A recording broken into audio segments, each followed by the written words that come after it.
So my name is Craig Renetsky. I give you a little bit of my background. Graduated at the University of Southern California Law School in 1991, and I joined the District Attorney's Office as a criminal prosecutor where I stayed till 2006.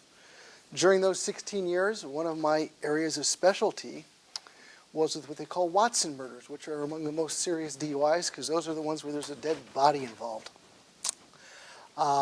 So as a result, I started doing regular misdemeanors and DUIs. I've done a number of felony trials, everything from murder on down. But I found an affinity for doing DUI trials, especially the ones with Watson murders. And the reason is actually kind of interesting. Any one of us could fall victim to a DUI driver, whereas most of us aren't likely to find ourselves in a shootout. Most of us aren't likely to find us being robbed by gunpoint.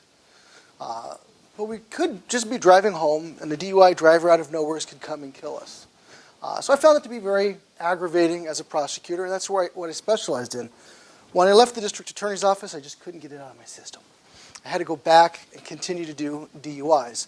So what today I'm going to do is talk a little bit about the nuts and bolts of a DUI case, a little bit about the law, some defenses that occur, and then answer questions about it. But DUIs, to start with, the PowerPoint will have the first slide that you'll see. It's sometimes referred to as a deuce. Do I have any people that love Vegas here? Any Vegas folks? Right. When you get a deuce, what do? You fold, right? Lousy hand. You want aces. Aces are high. Deuces are low. So the question becomes, is a DUI called a deuce because they're viewed as lowlifes? The answer is actually not that easy. The trick to it is the California Vehicle Code used to call them a 502. Ending in 2, the name deuce stuck as it changed and evolved to a 23102, and it's now California Vehicle Code 23152. So it's like a pair of deuces. So it's nothing as exciting as the Vegas bit. So that essentially is where the crime occurs, or the name came from, but the question becomes what are the sections involved? And is there anything recent that impacts us? Well, I hate to talk about it, but I got to talk about the last election. One of the things that did occur in the last election is marijuana has become legal in California, not federally, but I always have to tell my students that, marijuana is legal in California. And I go, yeah, you're right. Just show me the part of California that isn't in the United States, and you're right. And they usually look at me a little bewildered, and I say, well, it's against the law in the United States, but it's legal in California. So if you believe it's really legal, go to the federal courthouse, bring a bag of marijuana in, show it to the marshals, and see what happens. And they're like, I don't want to do that. So it's not legal, and DUI is still going to be illegal with marijuana. But that's one of the misnomers, actually, about DUI. This is the kind of crime that anyone in this room can pick up. And why do I say that? Not like you're going to all go out and get drunk tonight. But anyone ever get prescription medications? Right? I have. Did you ever read those little bottles? Has those little stickers on there that say, exactly, right? A car counts as the equipment. Most of us don't pay any attention to it. But can you pick up a DUI Tylenol or NyQuil? Absolutely. Have I seen it? Yes. It's usually not a DUI cold medication, but a DUI sleeping pills, Ambien, painkillers. Any of these can actually get you a DUI. So what does that translate to? It means an upstanding citizen can actually pick up a DUI relatively easy. While you'd never think about going into a store and shoplifting, while you might not ever think about, gee, I'm going to down a bottle of vodka and get in my car and drive, you're not feeling well, your back hurts, you take a little pain medication, it still hurts, you take a second one, and then your kid calls, hey, mom didn't pick me up at school, can you come get me? And against your better judgment, you get in the car and you drive. Next thing you know, you're being arrested for DUI.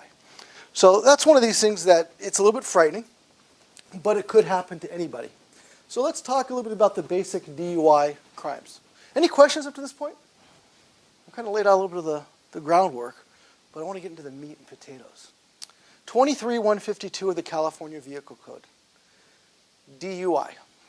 There's about 1 million subsections. Okay, yeah, I'm exaggerating, not 1 million, but there's quite a few. The first is called 23152A, and that is simply that you are under the influence of alcohol. So here's another big surprise. We've all heard the legal limit. Who knows what the legal limit is? Someone call it out? 0.08, right? We've heard that one before. Can you pick up a DUI if your blood alcohol comes back 0.06? Some people will say no. That would be a very big mistake. Not too far down West, I almost screwed up geography here, but West Hollywood just down the street here, correct? I was retained to deal with a DUI with a 0.06 blood alcohol level where a motorcyclist was killed in a collision just down the street in the West Hollywood area. What in essence happened? The argument of the prosecution, and look, a lot of us are lawyers, we know how this goes, you make arguments, right? Argument was that at the time of driving they were 0.08. And because of the delay in getting them out of the vehicles and getting the people to the place where the blood could be drawn, the blood dropped. So it picks up a 0.06. But let's say that he was 0.06 at the time of driving. This A count that I was talking about says that anybody, great, thanks, can be charged with a DUI if their ability to operate a motor vehicle is impaired. So let's say you have one single drink of alcohol. Anyone know any lightweights? Anyone here a lightweight, right? What do you have? Like you smell alcohol and you can't perform anymore? One glass will do it for you. Yeah, your blood alcohol level may not reach 0.08, but it's clearly affected you. If you get in a collision even with that one glass of wine, you're guilty of what we call the A count. This is what we're trying to avoid. I'll go back a little bit here.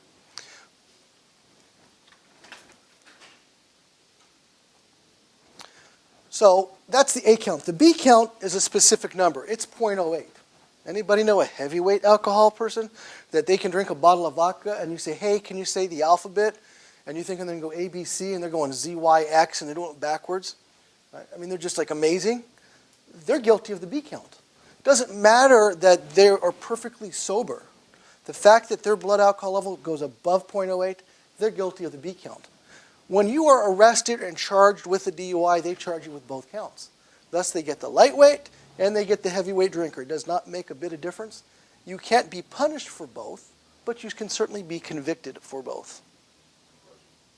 Yes? A sleeping person would be under either. They're going to fall under a new section, which is DUI drugs, and then there's a DUI combo. They would certainly fall under the section. And one of the things I want to talk about is the marijuana. Yeah, they would not be guilty of B, obviously, because that's a specific 0.08 number. But did the drug in question make them unable to safely operate a motor vehicle? And if the answer is yes, then they're guilty of an A count. But lately, there's been a minor change, and there's now a separate drug section. The A count used to say you were under the influence of alcohol or drugs. Now, as a lawyer, what was my problem with that section? Right? I didn't like the drug term. Because when we think of drugs, a lot of us think of like cocaine or heroin or meth. I didn't want my client to be accused of driving under the influence of meth. So we would want just to say alcohol. So they've changed that. And now I see my PowerPoint has a zip bill. Now it's caught up. Okay, so we talked about this stuff.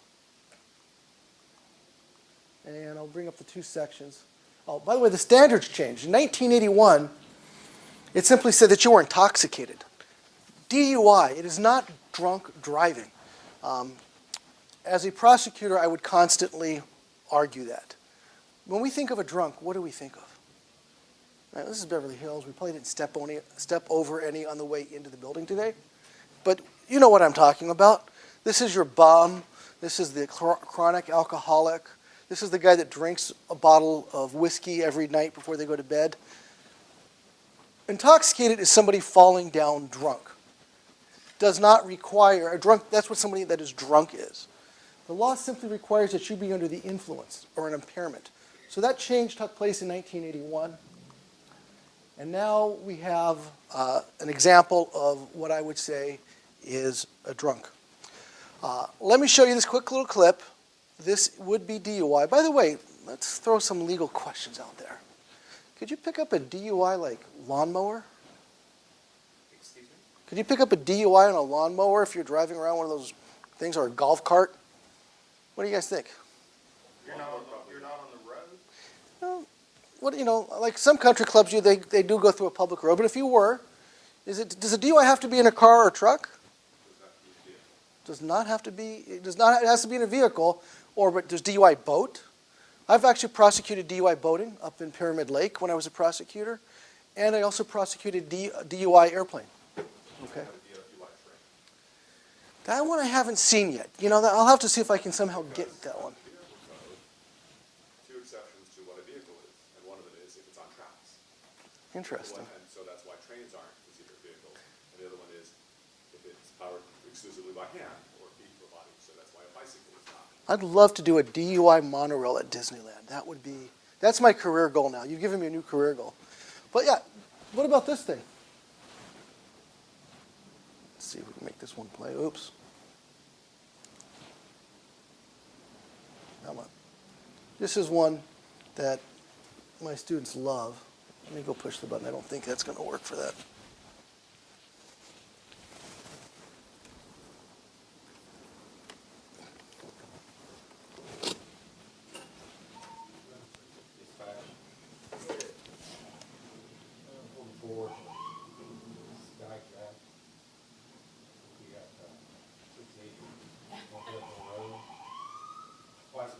Black coverall, ball cap,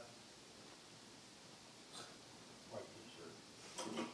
Sir, pull that lift to the side of the road. Stop now.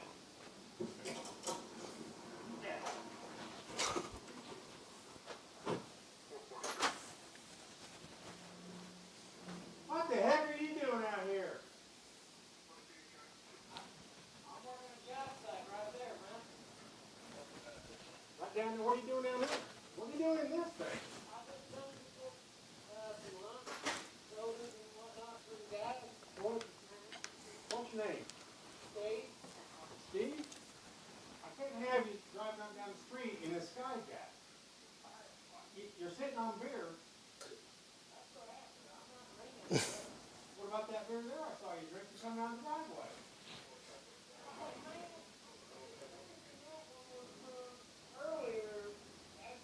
See, I can't have you driving down the road in a Skyjack drinking beer. Why don't you come on down and talk to me here for a minute? Let's figure this out. I gotta get back to work. Now, just come on down, we'll get this figured out, and we'll get you back to work. No. Steve, come on down. Steve, come on down.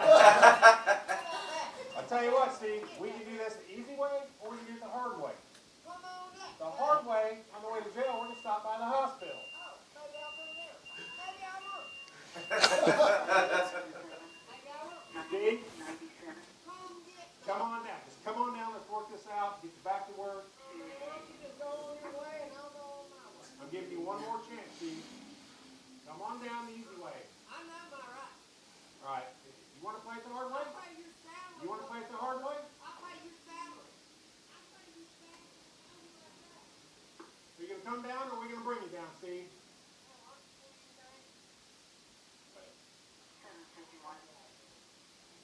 What are you doing, man? I know my rights. I'm 2 blocks from my work. Put that cigarette down. Put your cigarette down.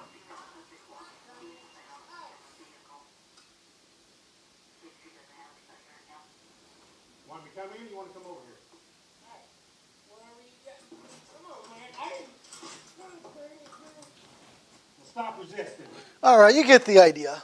So that's how most DUIs start, usually a little different vehicle, right?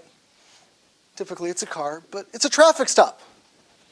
It could be anything from a taillight that's burned out, no light on your license plate. The cops just need some suspicion that there's a crime that's been committed, and that could be speeding, it could be no seatbelt, it could be talking on your cell phone, but it could be things that we commonly associate with DUI. Lane straddling, lane weaving, someone driving without their headlights, going 40 miles an hour on the freeway. These are typically the ones that will come to the police's attention, but that's one way you can go to jail for that. The other thing we see sometimes are DUI checkpoints. Okay, has anyone ever driven through one of those? Right? How long did that whole process take? Just a minute or two? 15 minutes. They must have had a lot of questions. So, well, question, is it legal? And what exactly do you have to do? Now, I'm going to show you a clip here. I don't recommend doing what this guy did. I don't know how this, I think I'll have to just go over here and click it. This guy sets the cops up every time for this thing.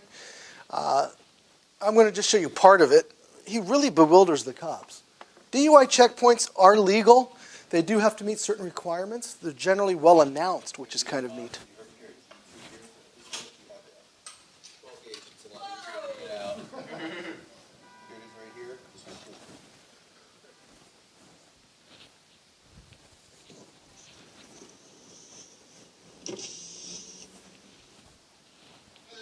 Hello. You really want it down for me, please? That's enough. What's that? I rolled it down enough. You rolled it down enough? Yes, sir. I see. Okay, well, we're doing a stop DUI checkpoint here tonight. And where are you coming from? I'm from work. Come from work. Okay, any alcohol to drink? I don't answer questions. I'm sorry? I don't answer those questions. Okay, well, I need you to step out of the car for me, please, sir. Did I commit a crime? I'm sorry? Did I commit a crime? Well, I need to determine whether or not you've been drinking alcohol, and the only way to do that is have you step out of the car. Okay, you can ask questions, but I'm not obligated to answer. You're refusing to answer them, so what I need to do is need to step out of the car for it. What's your name and personnel number? Hey, Sarge! Sarge!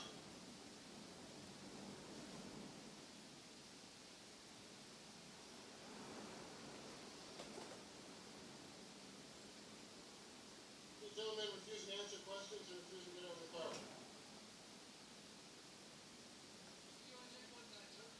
Understand that? This is the one answers the questions.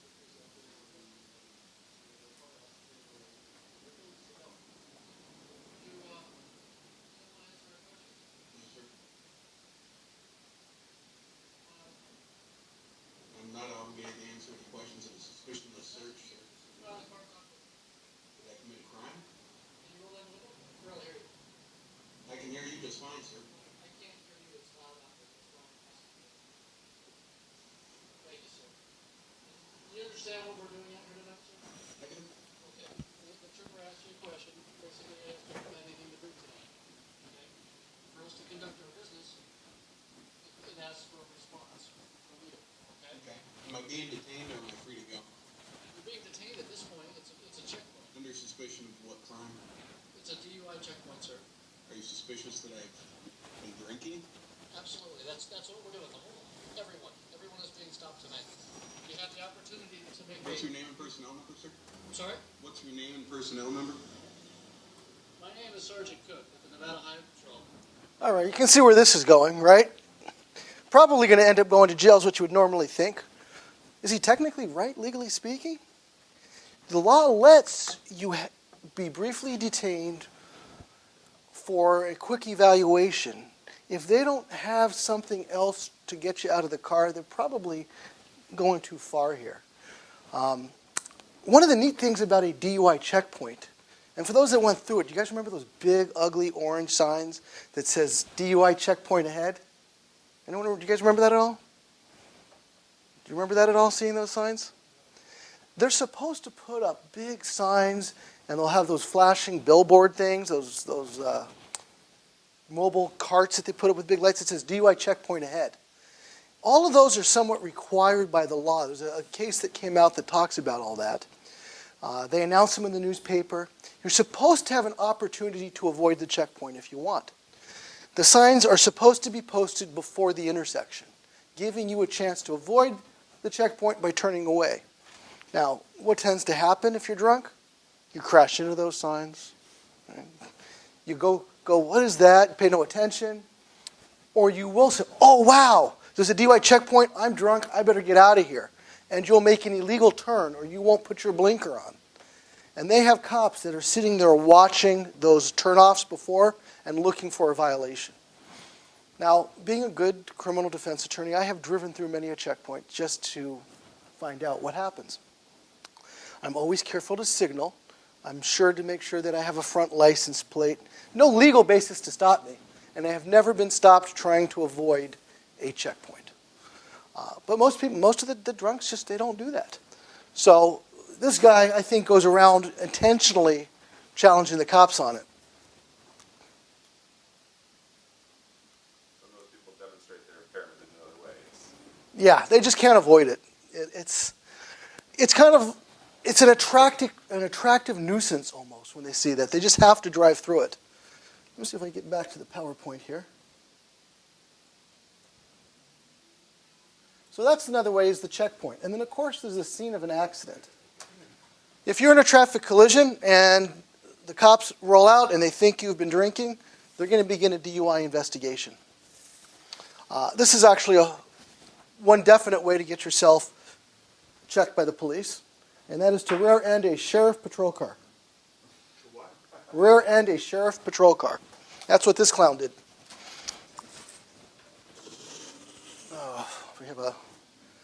I apologize for this. All of these are going to be embedded, but this PowerPoint's a work in progress, so we're not quite done. But you get free commercials now. So this one is out right here in California. This actually aired on CBS in LA.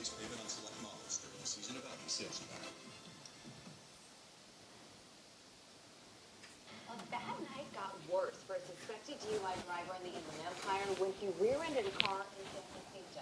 Yeah, that car was a Riverside County Sheriff's Cruiser with a deputy inside. The crash happened around 11 o'clock last night at the intersection of State and 7th Street.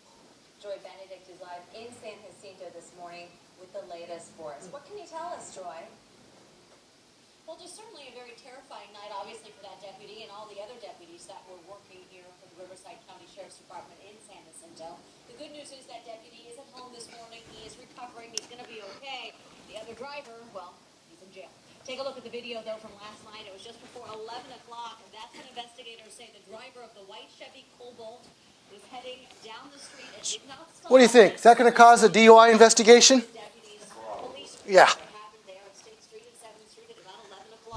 The driver of the white Chevy Cobalt and the deputy were both transported to the hospital. They were both released a short time later. The deputy is now recovering at home. The driver of the Cobalt, we're told his name is Joel Golden. He's 30 years old from Hemet, and he has been arrested. He's been booked and is at a correctional facility in Banning for suspicion of driving under the influence charges. Now back out here live in San Jacinto.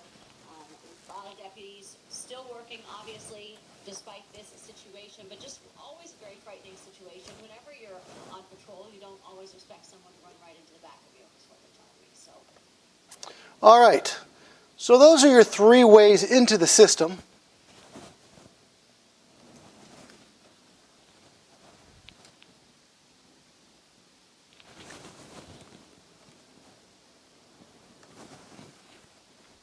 So as soon as it happens, the officers begin to gather evidence against you. Okay? This is out of order, but one of the things you have to understand is now there's a darn good chance you are being recorded. The police are frequently wearing body mics, but even beyond that, your initial driving is going to be recorded. The Highway Patrol, California Highway Patrol, they have something called an MVARS, which is a mobile video system, that as soon as the cops turn on those bubblegum lights, the red and blue lights go on, it begins recording. Now, for me, that's an essential defense tool in some cases. In some cases, it's my worst nightmare. Specifically, why? It shows your driving pattern. The officer says you were weaving, or you were lane straddling, or you drove onto the shoulder. When I get that video, I'm going to watch to see if the officer is, in fact, being truthful, that that's what happened. If you think about it, in the old days, the cops could just say, oh, yeah, he was weaving.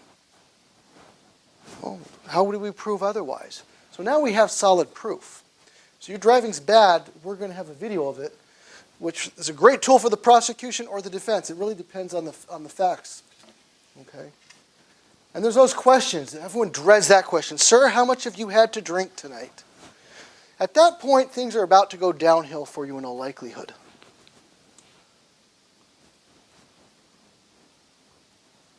So one of the things we have to know is, did the cops have reasonable suspicion to stop you? Okay. I have seen DUIs beaten on this case. Anyone here ever get a ticket for making an illegal or an unsafe turn without signaling? Most of us aren't aware of it. There's a little provision of that vehicle code that says there's got to be another vehicle. It's got to interfere, or there's got to be another vehicle on the road that could be impacted by this. I saw a DUI case. The cop was sitting in a gas station watching a car go by, decided to pull it over because it didn't signal. The only problem is there were no other cars on the road. So that case, the evidence of the arrest The alcohol and everything else were suppressed, and the defendant went free. But that's the first part. The immediate driving and observations are where the case begins.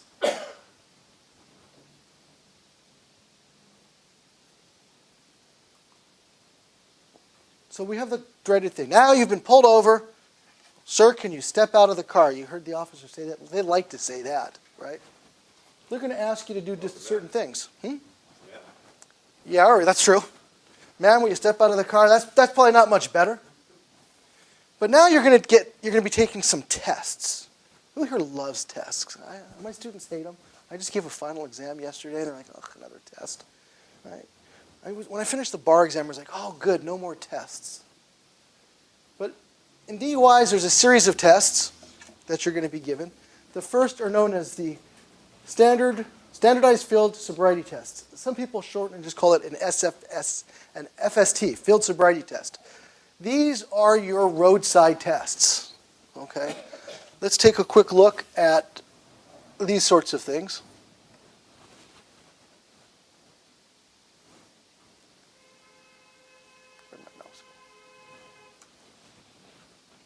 These are fun little tests. I have a clip of some people that didn't do so well on them that I wanted to show you.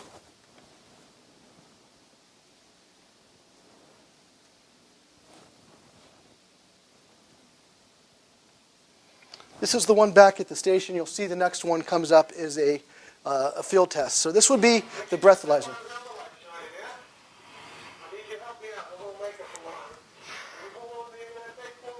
You guys heard about the walk the line test? This is a walk the line test.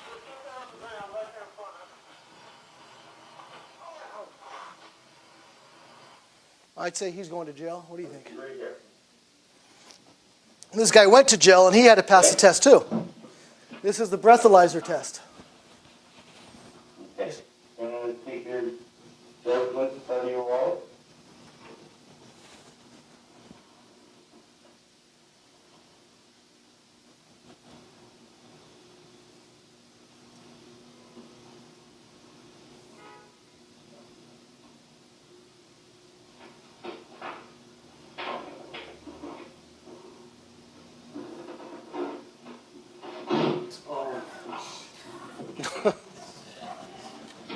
Stand up here. You stand over here. Put your hands on the seat. On here.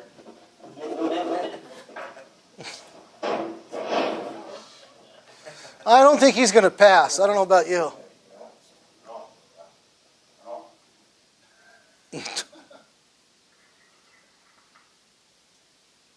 This is a made-up one, but you get the idea. This is also a way you're going to jail.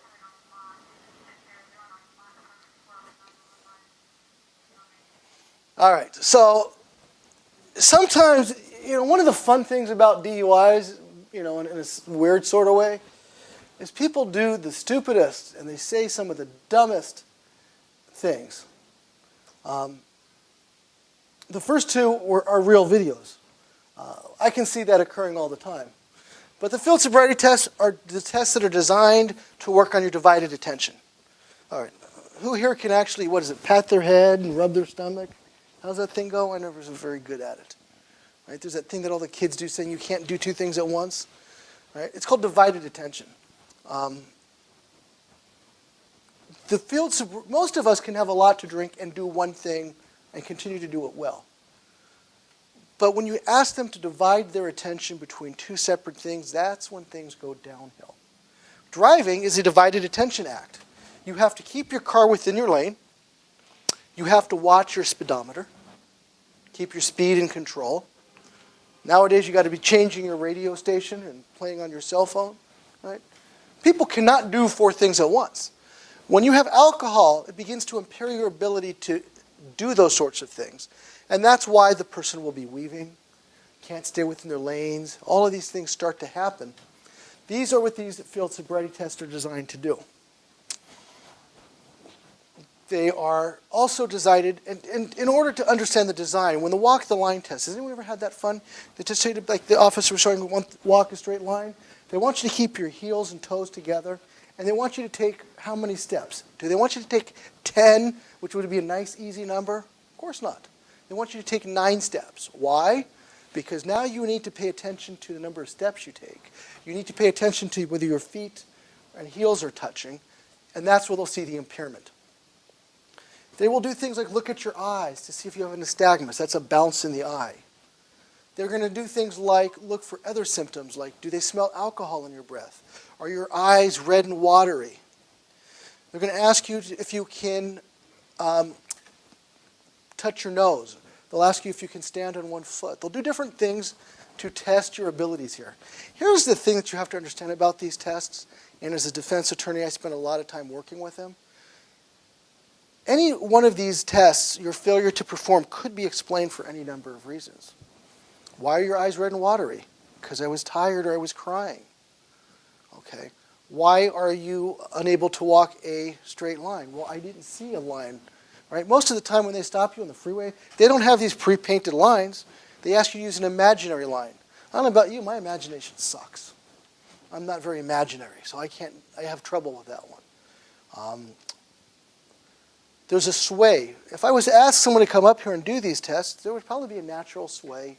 Anyways, I don't want to pick on anybody today, but try it. Watch yourself in the mirror and see if you have a natural sway. Okay. Touch your nose. Well, I have a documented hand-eye coordination problem. I could never do that test. I'd poke my eye out. So there's explanations for all of these. What is the prosecution argument? Taken as a whole, this is what we get. This is the sign of impairment. We're not just focused on any one thing, we're focused on all of them. Now there is one test that you do not have to take. First of all, you don't have to take any of these field sobriety tests.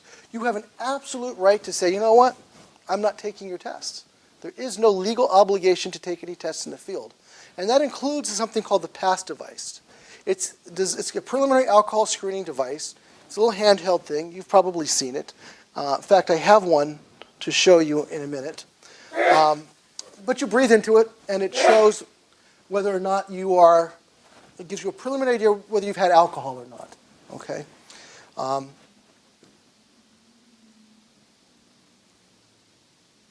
These are all the different tests.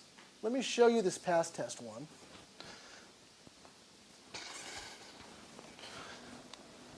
You guys may recognize the device. This guy doesn't do too well on the PASS test.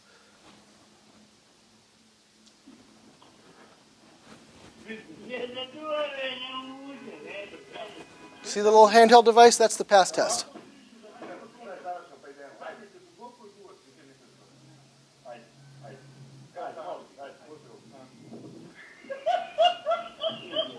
He thinks it's a bottle of liquor. He's just not doing well, right? But that's what the device looks like. It's about that big. Yeah, he's going to jail, I think.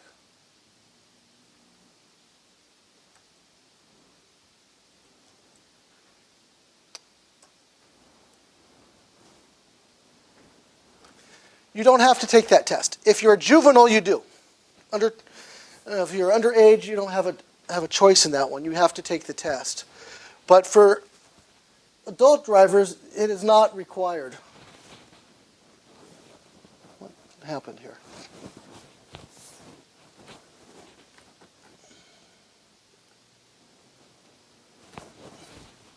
The test you must take or you will lose your driver's license is the one that occurs back at the station. Okay? An important note is you do not have the right to talk to an attorney at that point. They take you to the jail, they're going to say you have a choice of a breath test or a blood test.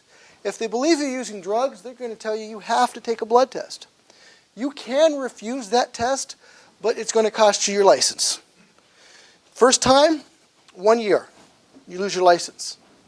So as a general rule, people will take that. Now, I'm always asked as an attorney, which one do I take? Blood or breath? Well, it depends on a lot of things. But one thing we look at, or at least I would look at, and I don't have a single drink and drive because I've seen what it can do, is if it's going to take, if your alcohol is going down, your level's going down, the longer the delay, the better. What does that typically mean you want? Blood test. Because it may take them a while to take you to the hospital to get that blood drawn. Hope it's a busy night in the emergency room. They get there, yeah, we'll get to you just in a few minutes. Those few minutes could put you below the legal limit. Okay. Breath test. The breath test requires a conversion. Now, anybody here just love math, right? Is anybody science background? No science background people here? A little bit? In order to measure blood in breath, you have to do some crazy math formulas. And it's based on what's called a partition ratio. Everybody in this room has a different partition ratio. What that means is the conversion factor has a standard formula, not one based on you. It's based on what 80% of the population has for their partition ratio. If your partition ratio is on the very high end or the very low end, you fall outside that 80% spectrum, and the conversion rate might not be accurate. Meaning it might show that you're under the influence when you're not, and it might show that you're not under the influence when you are. So for most people, breath is an issue. It gives you some other factors to play with, calibration and records checks and stuff that we all do. But you got to pretty much take the test, okay? And there's things to be played with that. For example, they're supposed to be able to watch you for 15 minutes continuous observation. If you burp or belch or throw up a little bit, that could throw the test off. So there's lots of areas that lawyers will play in that area. And that's probably a little bit too technical to get into. But this is essentially what's going to all occur at the beginning. I want to talk a little bit about some of the other consequences of DUI. Yes? How accurate are the breathalyzer tests? Because I bought one just so that I would know. The handheld one. Yeah. And I took it after I had a drink, and each time I tested myself, one right after the other, I got a different result. Yeah. And this was supposed to be a police standard?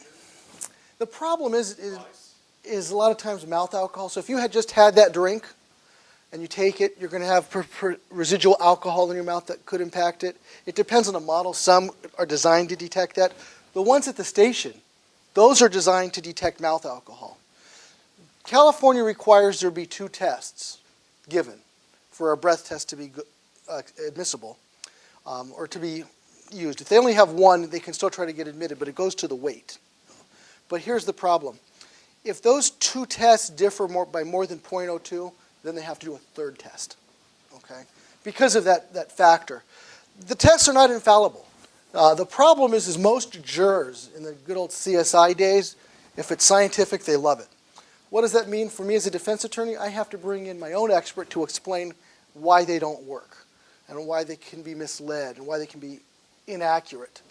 There are things that make it inaccurate. What is the prosecution argument going to be? It goes, bad driving, you crashed into a patrol car. The past tests in the field showed that you were drinking. We did that twice. We gave you a series of field sobriety tests. You failed 4 of those. And then we get you in the station and you have 2 readings above 0.08. That's going to be their argument. Would I rely on that handheld device? No. My policy is this. If I have a single drink, I won't get in the car, regardless of what any machine says.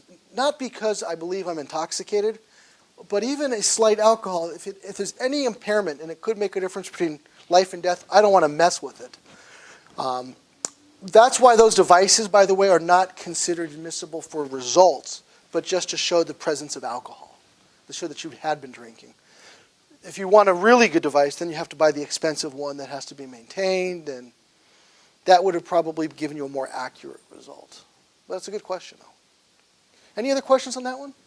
Let me talk about your worst nightmare. Felony DUI. Most of us think, what would require a felony? What would make it a felony? Thoughts? Obviously somebody's killed. Kill someone, yeah, right? Besides that, what else can make it? Actually, property damage is a freebie. You can do all the damage you want as long as nobody is injured. It's going to be a misdemeanor. So yeah, you can knock over a building, and if everybody walks out and they're not hurt, it's a misdemeanor. But if somebody's injured, other than yourself, it's a felony. What do I mean by that, injury? Well, it can't be you, but your wife's in the car and she breaks her arm. You now have DUI as a felony, and you have great bodily injury potentially. And that could add another 3 years. So very easily, you could find yourself on a first offense doing more than a year in jail. If it's serious enough, you could easily get life in prison if it becomes a homicide. And we're going to talk about that in a minute. So that's one way. Another way is just you're a slow learner. Okay? It's the slow learner defense. Not just a repeat. I mean, you're a special ed student here because you've been told 3 previous times not to do it, and what do? You do it again. This is the kind of guy that sees the wet paint sign and just touches it the first time and goes, oh, that's weird. Touches it with their other hand, They're just not getting the message. A first offense DUI. You will go to jail. You're going to get released typically. No one's hurt. You're going to get released as soon as you sober up, a few hours later. Your second offense has some mandatory jail time. You're going to do a few days in jail on your second offense. On your third offense, you typically are going to do a minimum of 30 days. Most third offenses are 120 days or more in county jail. And I'm not talking that you're going to have to do the full 120, but that's the sentence. Your fourth or more is a felony. Typical punishment for a first-time DUI, like I said, no jail time. You're going to do a 3-month alcohol program. You're going to pay a fine of $390 plus penalties and assessments. I love penalties and assessments, right? Do you guys realize when you get a speeding ticket, your ticket's only like $15, $20, but when you walk out, they add those penalties and assessments on, and that becomes like $300.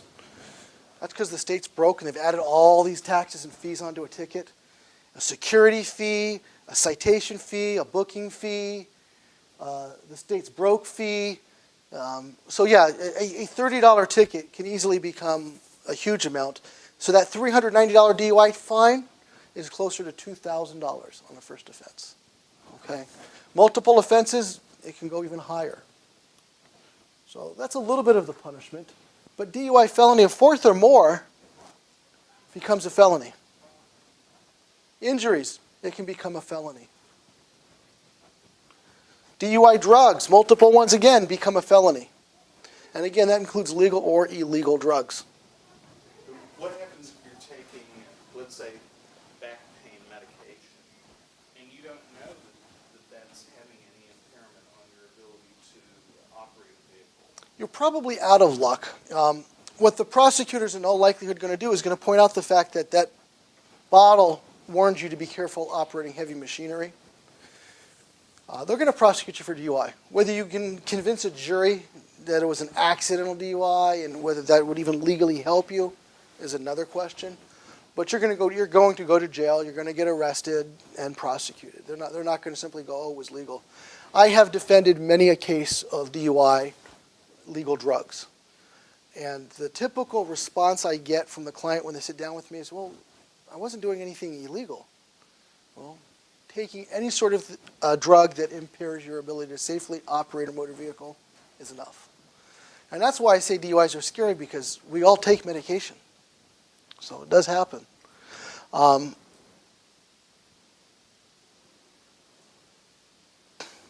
kill somebody, you're potentially looking at a life sentence, 15 years to life in prison for your desire to drive and not take an Uber. That's kind of crazy. This is typically what happens on a first-time DUI. The judge is going to read you an admonition during your sentencing. The judge is going to say that drinking and driving is dangerous, and if you do that, somebody could be killed, and if they are killed, you could be charged with murder. So the judge tells you that. And then you go to this 3-month DUI school I was talking about, and they make you watch movie after movie, and they talk about it. Anybody remember Red Asphalt as a kid? Am I aging myself here or what? You guys remember those movies you had to watch in driver's ed, right? Same sort of thing. They're going to make you watch these movies, and they're going to basically document that so that if you do, in a subsequent DUI, kill somebody, you're looking at a murder rap, okay? And that means 15 to life. Anybody here from Texas? No Texans? Because you got to love Texas. Texas is the toughest state in crime that I know of. How about a regular DUI getting a life? Texas does that kind of thing. This is a story about a guy that had a few priors. How about 9 of them? And he was given a life sentence.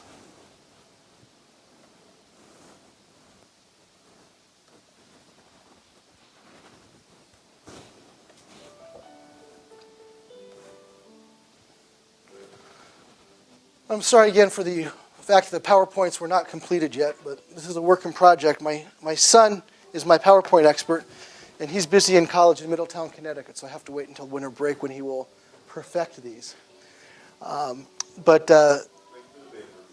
Yeah, so I appreciate your tolerance with it.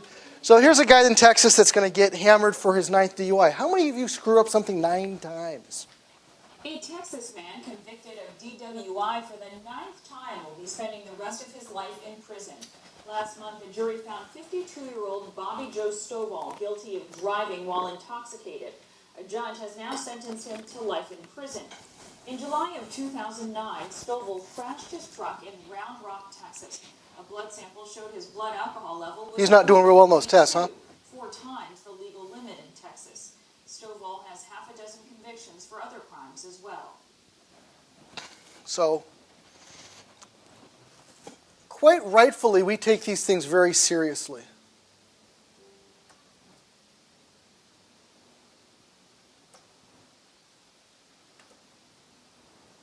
Oops, not what I wanted.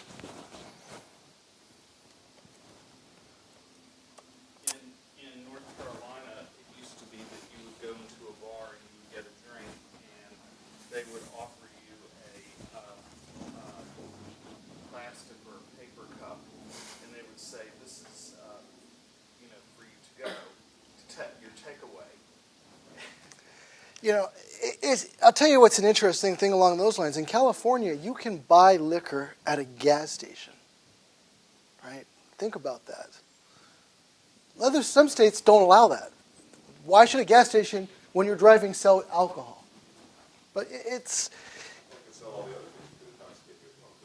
technically they can. I don't see many people running to the gas station and popping those pain pills, but I guess they technically could. They are. So it's kind of a scary thought. Now, we've changed. Our attitude has changed. Organizations like Mothers Against Drunk Driving, etc., have really made this a target. But one of the reasons I'm talking about this stuff is, like I say, this could happen to anybody. And you don't have to be a bad person, but you do need to understand the consequences of a DUI can be draconian. Licensing. You're going to lose your driver's license, but you can lose your professional license too. If you're a medical doctor, DUI certainly is going to get reported. If you're an attorney, it's going to get reported. Anyone that has a state license might find themselves getting reported. It's going to mess with your auto insurance. Auto insurance is expensive enough.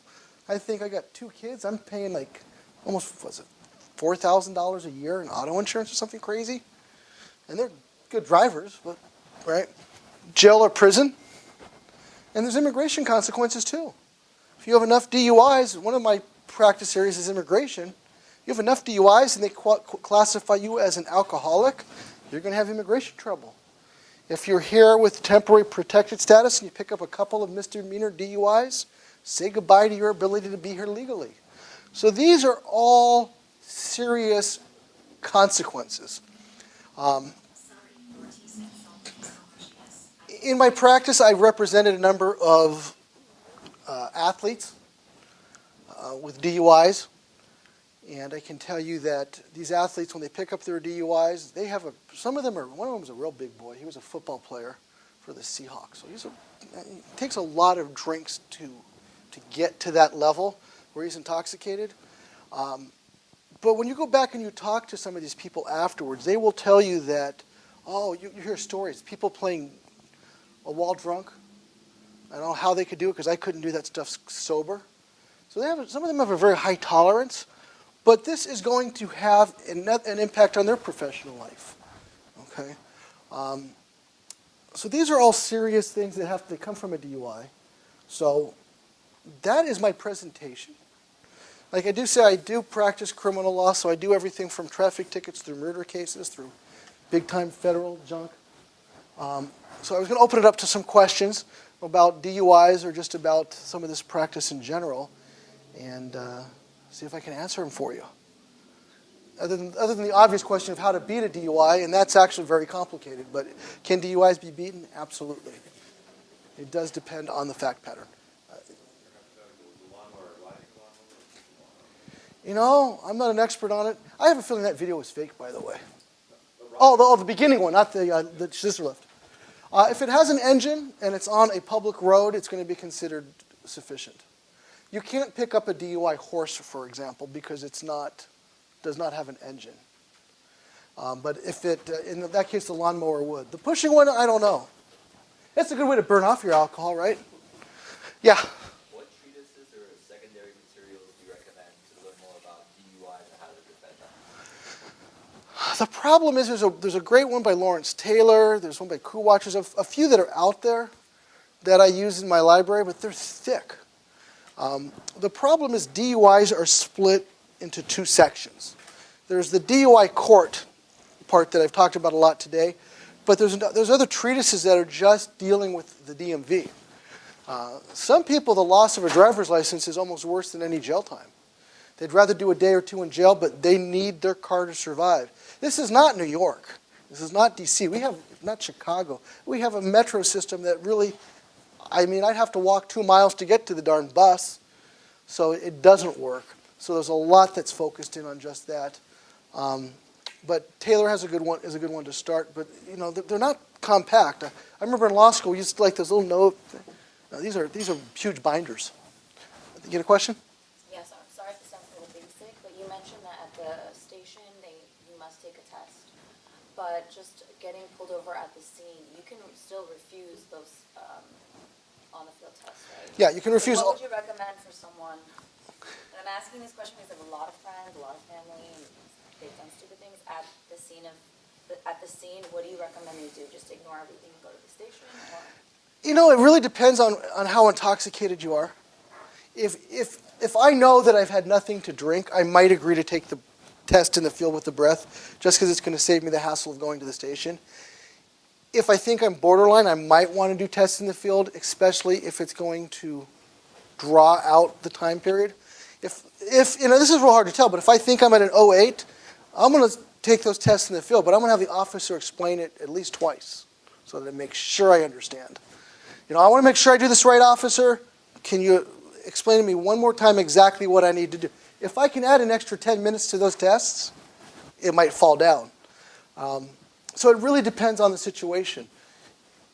If you have medical documentation to show that you have like a leg problem, you can say, okay, I'm not going to take that test. If they try to use it against you in court, you can present the documentation to show you couldn't do it. So it's really fact-driven, unfortunately. But the blood test is done at a hospital, not at the police station office? It depends which station, which agency that arrests you. For example, like LAPD, they may have a nurse that can do it there. It depends if they take you to the main jail, they're going to have medical people there. If you get arrested by the Sierra Madre Police Department or the San Fernando Police Department, those cities are like 1 square mile. They probably have 10 officers in the whole department. They're going to have to take you to a hospital. Good example too. Let's say you get arrested up in, anyone from Lancaster, right? Know the area? There's like Acton or something. There's some areas like you just cross. You get stopped by the CHP just inside the county. You could have a good hour drive to the station or to a hospital. In those kind of cases, I would say, hey, yeah, I want blood. And I would refuse the test in the field in that case because I know in an hour I'm going to drop. You typically drop about 0.08 an hour, just so you would understand now. I had the pleasure of drinking on the county dime. And before I get myself in trouble, let me explain. I was a young prosecutor, and the district attorney's office worked with the crime lab, and they needed some guinea pigs to take all these tests. And they basically picked me up at my house because they wouldn't let me drive, bought me pizza, and bought me beer. And it took me, I was about 180 pounds then, it took me about a 6-pack in an hour to get from 0.00 to 0.08. So what they did is they had me do all the tests sober, walk the line, nystagmus, touch my nose, and then they started giving me the beer and brought me up to 08. I could feel it. At an 08, I definitely felt that impairment. But knowing that, once I got to the 08, it takes about 0.02 down in an hour or so. So, of course, when I was done, I had to wait a few hours until they measured me and I was legal again, and then they took me back home, of course, not being able to drive. But this is kind of how it works. You do burn it off. One of the big defenses, by the way, in DUIs is what we call the rising blood alcohol defense. In essence,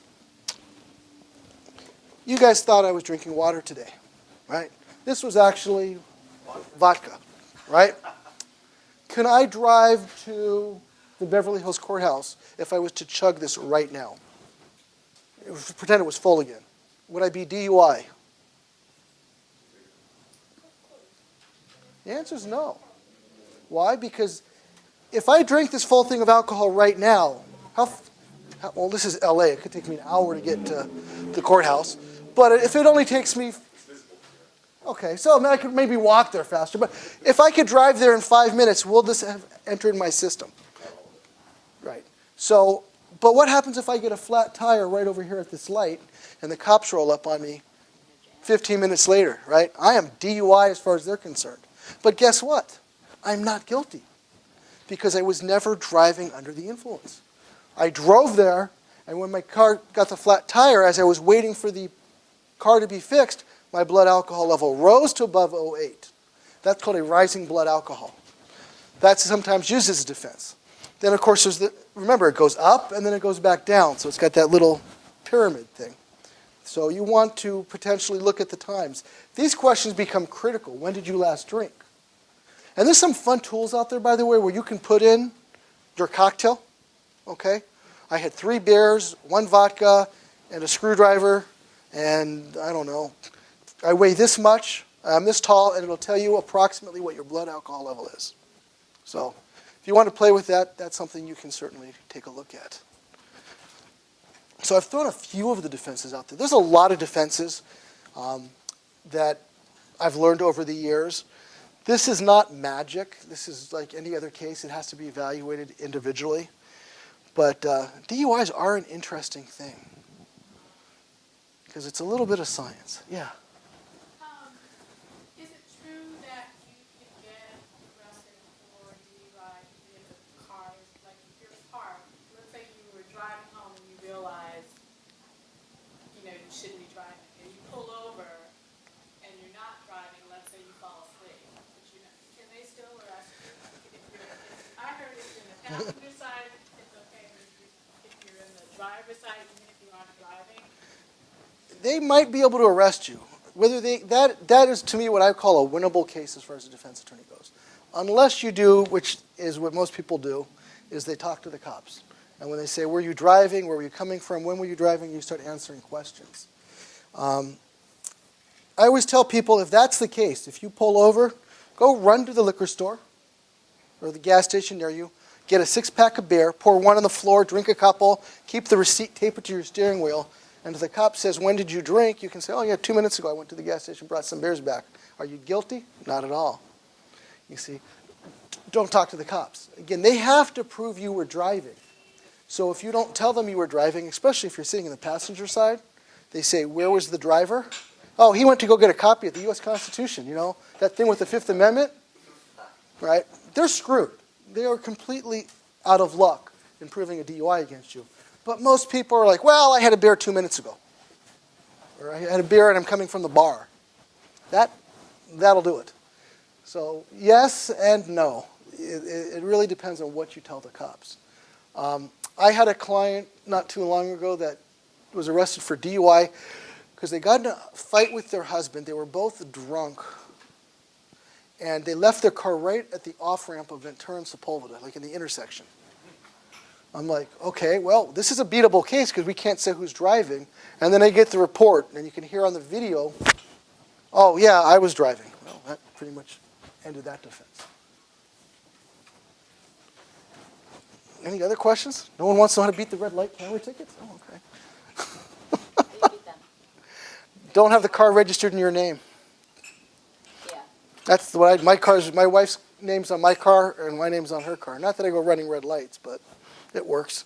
When they send her the ticket, though, you have to be nice to your wife because you don't want her to say, oh, well, he was driving, because then they reissue the ticket in your name. So if the car is registered, we need them about 2 minutes, I'm sorry. You got it. We'll be done. so if the car is registered in a name other than your own, They will send the ticket to that person unless they can identify who the driver is. just say it's a valet driver for the Beverly Hilton Hotel or something? If the car is registered to the hotel, they're going to send the car to Beverly Hills Hotel Corporation, and then someone in accounting is going to look at it and go, oh, I know who that is. And if they send it back, then the ticket's reissued in your name. If not, then I go to court and someone is, and I'm like, that's not the driver. It's a male versus a female. It's clearly not a match. And at first, the people that were there for the city would go, you want to tell us who it is? And I'd go, I do, but I just can't. There's this thing called privilege and sorry. You know, sometimes the agencies get very aggressive. I do some work with some professional sports teams, as I mentioned, and I've had them where they'll dismiss the ticket and they'll just pick someone else at the same address and send it until they get it right. So, yeah. Yeah, good question, actually. I just moved from New Jersey not too long ago, and then I got a ticket at the red light. A lot of flat tires in this state. Is that true? As far as A lot of flat tires. So what happened is I had flat tire a little bit, and one light, and right after was another light. So it was like a yellow, then another light turned to red. I couldn't stop because I know I have flat tires, so then I have to go to flat tire to change my tire that day. I have to go to the court for it. yeah, you know, those are tough. That may be a tougher one to beat. Yeah, even I have the bill too, and then I said I see the sign. They said we don't see any. I said there's a sign on there. Yeah. I just left the gym, and then it was early morning, so I don't know. So You can always try. You can always try, but those are tough ones. I appreciate everybody's attention. I hope you guys enjoyed it. I do have business cards if anybody wants, absolutely. And I'll be around afterwards if you guys have any other questions, but thank you.